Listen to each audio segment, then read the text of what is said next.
आशा के मोती चैनल में शाकाहारियों सोमवार व्रत कथा। यह व्रत शक्तिहीनों को नहीं करना चाहिए।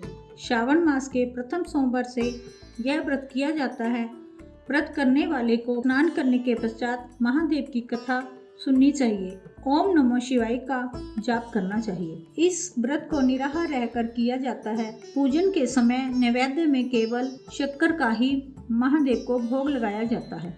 नैवेद्य में जो शक्कर रखी जाती है उसके 4 बराबर भाग करके एक भाग महावीर को, दूसरा भाग छोटे बच्चे को, तीसरा भाग खुद को खाना है और चौथा भाग जलाशय में डालना है। धारा नगरी में सोमदत्त नामक एक ब्राह्मण रहता था।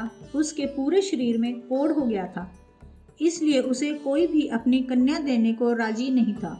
कोढ़ को मिटाने के लिए ब्राह्मण ने कई उपाय किए, लेकिन कोढ़ मिटने का नाम नहीं लेता था। आखिर ब्राह्मण ने 16 सोमवार का व्रत किया। भगवान शंकर की कृपा से ब्राह्मण कोढ़ से मुक्त होकर कंचन के समान शरीर वाला हो गया। उसके बाद ब्राह्मण को अपनी कन्या देने के रिश्ते आने लगे। ब्राह्मण ने सुंदर, सुशील, गुणवान कन्या पसंद कर अपना विवाह कर लिया। अपनी पत्नी सविता के साथ आनंद से रहने लगा। एक समय भयानक वर्षा के कारण पूरी धारा नगरी जलमग्न हो गई, जिससे सोमदत्त का मकान टूट गया। दोनों पति पत्नी निराधार हो गए और 8 दिन तक लगातार वर्षा होने के कारण दोनों पति पत्नी ने साथ मिलकर अपने नए झोपड़े का निर्माण किया, रहने की व्यवस्था की। अंत में भूख के दुख से दुखी होकर सोमदत्त ने दूसरे गांव कमाने के लिए जाने का निर्णय किया। सोमदत्त की पत्नी सविता बहुत ही व्यवहार सुशील कुशील स्त्री थी। उसने सोमदत्त से कहा, मेरी चिंता मत कीजिए, मेहनत मजदूरी करके अपना पेट भर लूंगी।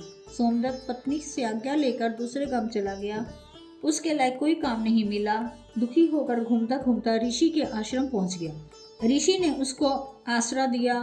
सोमदत्त ने ऋषि को अपनी राम कहानी सुनाई। ऋषि का कोमल हृदय द्रवित हो उठा। ऋषि ने सोमदत्त को आश्वासन देते हुए कहा, बेटा तू चिंता मत कर, मेरे पास तुझको देने के लिए धन तो नहीं है, परंतु जड़ी बूटी है जो तुझे अवश्य सुखी बना देगी। जड़ी बूटी द्वारा तू मृत व्यक्ति को फिर से सजीवन कर सकेगा।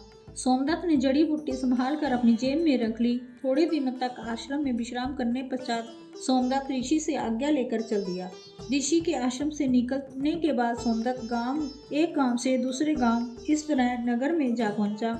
वहां सोमदत्त ने देखा सारा नगर शोकमग्न है। नगर के एक व्यक्ति से पूछा, क्या बात? यहाँ के राजा के इकलौते पुत्र की मृत्यु हो गई है, इसलिए सारा नगर शोकमग्न है। यह सुनकर सोमदत्त राजा के महल जा पहुंचा। राजा के समक्ष उपस्थित हो विनती करने लगा और बोला, अगर आप आज्ञा दें तो मैं आपके कुंवर को सजीवन कर दूं।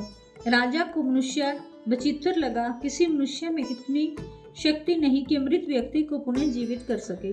उसे शव के पास ले जाने की आज्ञा दे दी। सोमदत्त कुंवर के शव के पास जाकर खड़ा रहा और जेब से जड़ी बूटी निकालकर उसको पानी में घिसने लगा। जड़ी बूटी का पानी उसने कुंवर के मुंह में डाल दिया। थोड़ी देर बाद कुंवर आलस मोड़ते हुए जीवित हो उठे।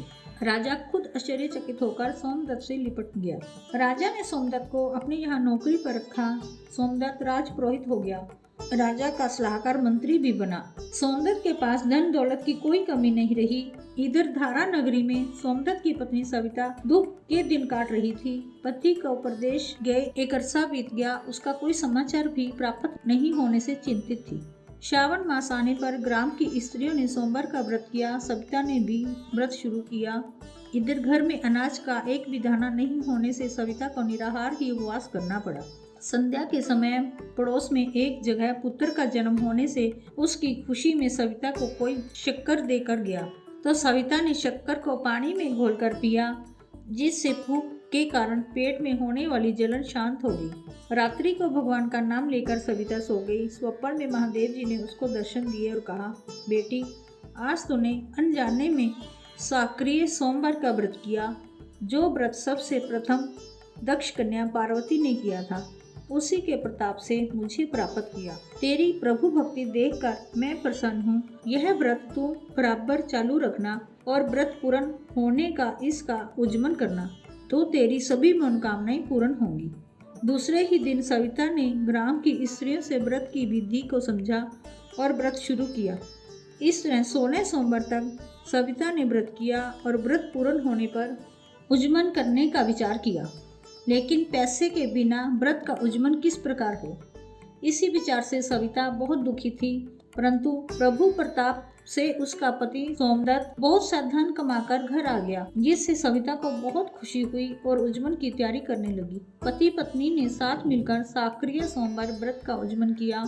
इसके लिए उन्होंने 1.25 सेर गुड़, 1.25 सेर घी और 4 सेर गेहूं का आटा लेकर उसके लड्डू बनाए और 4 भाग करके, एक भाग महावीर को, दूसरा भाग छोटे बच्चे को, तीसरा भाग खुद दोनों पति पत्नी ने प्रसाद स्वरूप खाया और चौथा भाग जलाशय को अर्पण किया। सोमदत्त और सविता शाक्रिय का व्रत भक्ति भाव पूर्वक करके सुख से रहने लगे।